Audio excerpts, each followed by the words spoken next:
టాలీవుడ్ సినీ ఇండస్ట్రీలో ఒకదాని వెనుక మరొక సంఘటనలు చోటు చేసుకుంటున్నాయి.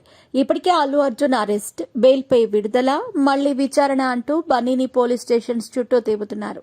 ఈ నేపథ్యంలో నటుడు మోహన్ బాబు బెయిల్ పిటిషన్ తిరస్కరణకు గురికావడంతో ఆయన అరెస్టుకు రంగం సిద్దమైనట్టు తెలుస్తోంది. మరి డీటెయిల్స్ ఏంటో ఇప్పుడు చూద్దాం.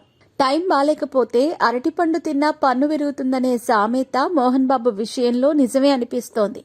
హీరోలు సెలబ్రిటీని కదా అని ఎలా పడితే అలా ప్రవర్తిస్తే చట్టం చూస్తూ ఊరుకుంటుందనుకున్నాడు.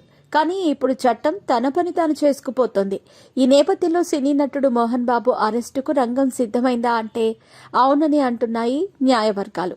మీడియా ప్రతినిధిపై దాడి కేసులో పహాడీ షరీఫ్ పోలీసులు మంచు భక్తవత్సరంపై మీ పెట్స్ కి గ్రూమింగ్ నుంచి బర్త్డే సెలబ్రేషన్స్ వరకు అన్నింటిలో మంచి ఆఫర్స్ ని మాయా టైల్స్ అండ్ ట్రయల్స్ వారు మీ ముందుకి తీసుకుని వచ్చారు. ఎక్కడో కాదు, మన బాజ్పల్లిలో. Phone number 8985555318. హత్యాయత్నం కేసు నమోదు చేశారు.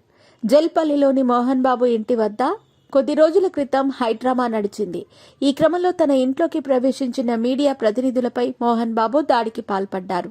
ఈ దాడిలో ఓ విలేకరికి తీవ్ర గాయాలయ్యాయి.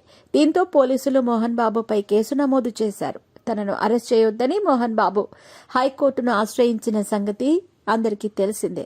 దీంతో కోర్టు ఈ నెల 24 వరకు ముందస్తు చర్యలొద్దని పోలీసులకు తెలిపింది.